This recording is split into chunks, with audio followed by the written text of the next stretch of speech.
Hello everyone and welcome back to Let's Build a House. And today we are going to build a new one. Yeah, in the last episode we finished our huge reptile house and I told you guys I wanted to do something new and exciting, and you guys were with me when I was saying that I want to create a nocturnal house. So we are going to build the night. In today's first episode, what we are going to do is very similar to the first episode that we did in the reptile house. We are going to lay down the groundwork for this building, which was not that easy.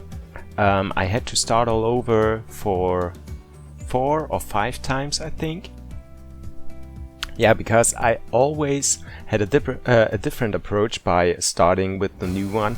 Laying down the groundwork is not that easy. The best way to do it I figured out, because yeah, I deleted the 4 versions before that.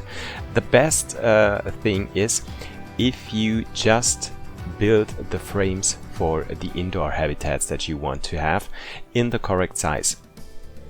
So I first had to do some research to find out which size of the habitats which animals would like to have, so that I could build the actual size, then go into that, and that is what you're going to see right now. These are the first 4 habitats. They are all the same size. I'm going to tell you which animal will move in there in a few minutes, but yeah, these are the habitats. And afterwards I wanted to have the backstage area and the path for the keepers, so that we make it completely right this time, and learn from all the mistakes that I did in the previous one. So yeah, here you can see this wall that I'm building right now is going to be the one where the backstage area for the animals is. So where our keepers will drop the animals that they can go into their habitats. And the other wall on the outside, which is going to be the outside wall for the house, is the actual wall or the place where our keepers will be able to move the backstage area of our house, so that our visitors actually won't see the keepers walking around anywhere near the animal habitat. So everything is going to be backstage, really backstage this time. Okay, so with that being said, before we get into everything in detail, I wanted to thank you guys that you received the reptile house so well. That is the reason why we are doing this whole thing again for different animals. So thank you for that. Don't forget to hit the like button for my videos, and also subscribe to my channel so I can grow, or my channel can grow, and I can provide you with new videos every week. Okay, so let's get into our house, which is called the night. Yeah, as I told you, it's going to be a nocturnal house. You left some comments in the last few videos which animals you wanted to see in the night, and so I made a decision, and I'm going to tell you right now which animals are going to move in. But yeah, I'm going to do it a little bit different. I'm going to tell you which habitats we do have and which animals are going to move in. So you already could see the first 4 habitats that I was laying down the groundwork. These are the smallest habitats with a size about 200 square meters, and they are for the armadillo, the Chinese pangolin, the fennec fox, yeah, that's correct, the fennec fox, and also the kiwi. So these 4 small habitats are for these 4 animals.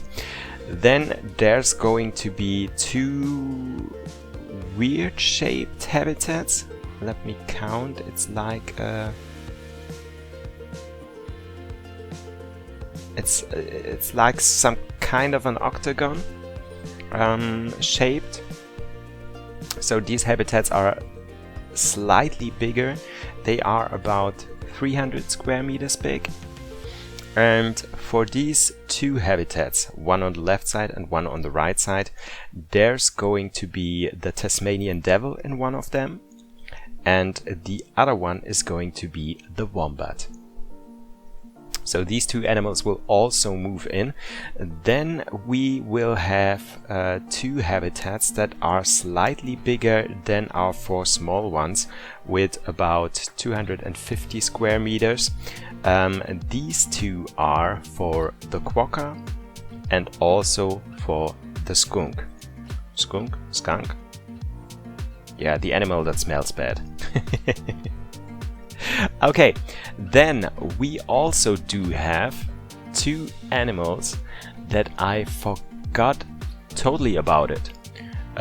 Someone of you told me in the comments that they wanted to see the bats, I think it was the fruit bats or the flying fox. Yeah, never mind. Those walk-through exhibit animals that I totally forgot about. So one of them is also going to move in. So the fruit bats or the flying fox. I haven't decided which one of them. And on the other side there's also going to be a habitat for the sloth. And I have to tell you guys, I never actually built a habitat for the sloth. So this is going to be my very first time. By laying down the groundwork. Okay, before that we're going into the last habitat that is going to take place in this building, which is going to be once again some kind of a round shaped habitat to break up the shape of the building a little bit.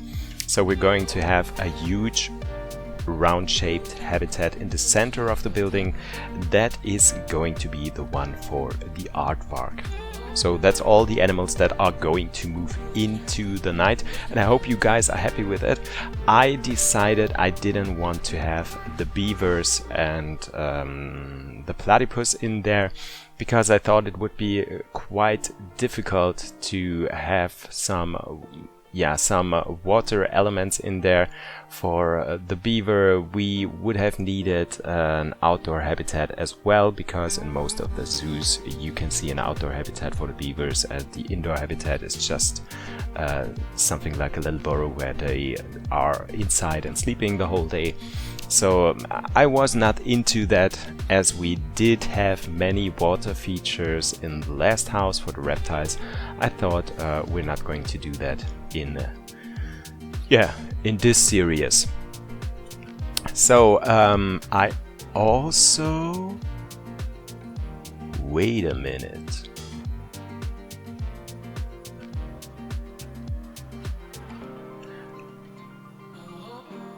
No, I told you that the quokka is going to move in and the skunk. Yeah. No, so everything is fine.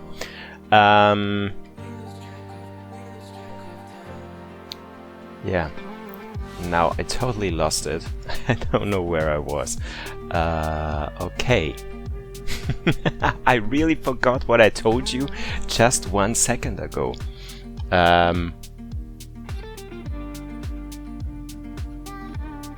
We do have the sloth, the aardvark. Ah, yeah. We were talking about the animals that will not move in, and yeah. So here I am again. Okay, back again. No platypus, no beavers because of the water features. As I said, we do have lots of water features in our reptile house already, so there's not going to be any water features in this house this time. Yeah. So some other animals that won't move in is the European badger and the red fox, because I felt that yeah, these are not particular animals that belong into a night house. So especially the red fox wouldn't make that much sense, so I didn't want to have the red fox in there. And yeah, so the European badger as well didn't seem that right to me to have him in here. And yeah, the truth is it also has a very, very problematic hitbox, and I didn't want to deal with that. So that's the other reason. Okay, so let's get back into that, what you can actually see right now. On the left side, this small square-shaped square-shaped shape, well, is going to be for the toilets. So there's going to be toilets in the house. We won't have any stuff like information booth or something like that in this house.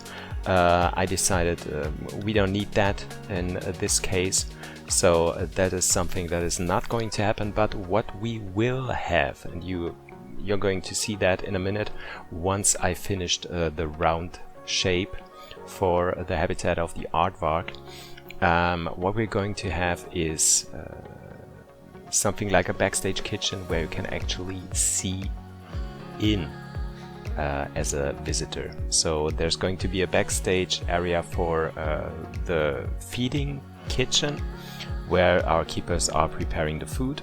So that will take place on the left side, so right next to the restroom. And on the right side we are going to have another backstage area that is visible for our visitors, which is going to be the animal hospital. I can't remember which zoo I have been in where this was actually the case, where you can actually see into the hospital and see when animals get treated in there. I thought it might have been the Tierpark in Berlin, but I'm not quite sure. I also thought it was in Rotterdam Zoo, Bliedorp, or it might as well have been in a zoo in the US, but not one that I visited recently.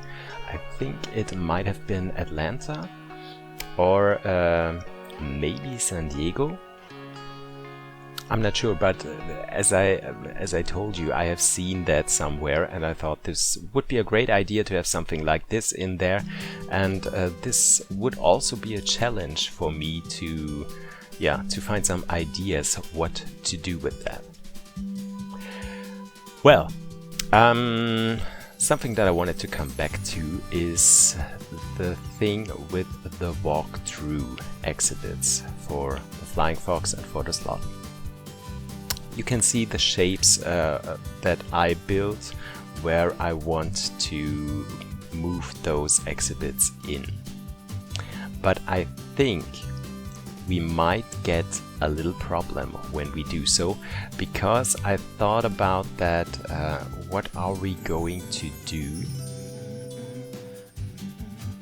with the entrance to the habitats?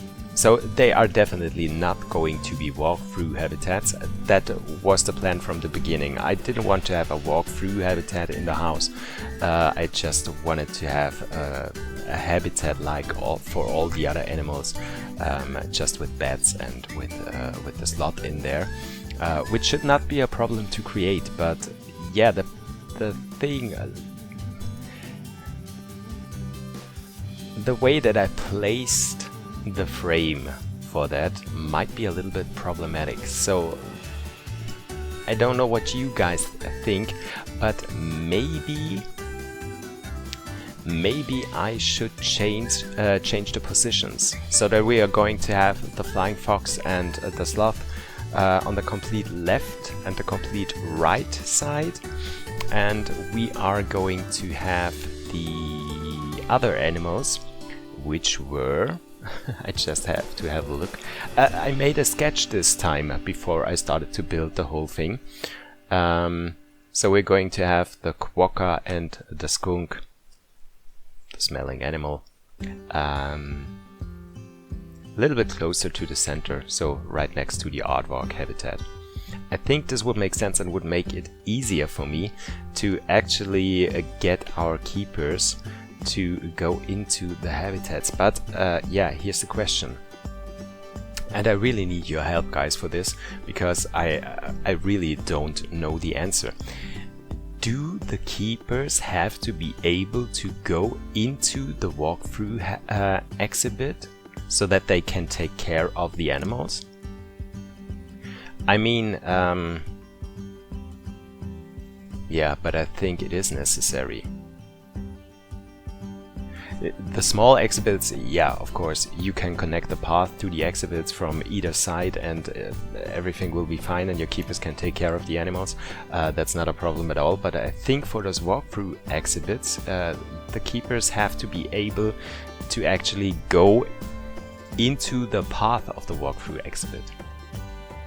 Am I right? Please let me know in the comment section, because yeah, I'm absolutely lost on that. I don't use this walkthrough exhibits very much. I think the only time I built a walkthrough exhibit was let me think about it.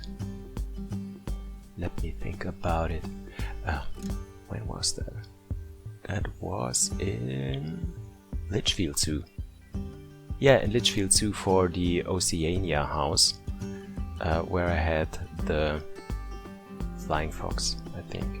Flying fox was the one from the Oceania DLC, I think. And the koalas and the red-necked wallabies in there. Yeah, but I think that was the only time I ever used a walkthrough exhibit. I never did that again or before that. Not that I could remember. We didn't have one in Brooksburg Zoo, did we? No. Yeah, so well, I really need your help with this to prevent any catastrophes in the future of this beautiful house that it is going to be. Oh, I also do already have plans for the front of the building. So I was thinking, as Planet Coaster is around the corner and everyone is talking about theme parks and stuff like that, you know that in theme parks most of the buildings are heavily themed just on the front of the building, and the back of the building is completely a concrete coffin. Coffin? Yeah, you know what I mean. It's completely concrete, it doesn't look that nice, it's just, yeah, so that it works. So for all of these dark rides, Harry Potter and whatsoever in the Universal Studios, you have this beautiful, beautiful buildings when you look right at it in the, yeah, in the front of the building. But if you look at the whole thing from above, you can see that only the facade of the building is looking pretty nice and the rest of it is just, yeah, poor concrete. And that is something that I want to do here as well. So we're going to have a beautiful facade, heavily themed facade on the front of the building. Don't know which style we are going to go, maybe castle or something like that. You can tell me in the comments what you want to see, so that you have the feeling you walk into a castle or a little village or whatever, and you end up in this beautiful modern night house with all of the animals that only live in the dark. So yeah, this is the idea. I hope I can accomplish that. I'm looking very much forward to it, and the benefit from this that I didn't really think about it, but is pretty cool as well, is we don't have to worry about the roof, because this means we can do a completely flat concrete roof. We don't need windows in there because it has to be completely dark in the house. So yeah, no worries about that. This is pretty cool. Okay, I wanted to place the keeper hut at the place where we're going to have the visible kitchen, where the food for the animals is prepared, but I saw that it was slightly too big, so it's going to be backstage. But therefore we're having the vet right here, where you can actually see into the pre-built building, so you can actually see the action when some of the animals get treated in there. And we're doing a fake hospital right next to that with some stuff that I'm going to build, and I don't know what I'm going to build and how, but that's going to be something that we will need to take care of in 2 months or so. I think until then I have a plan what we are going to do. And maybe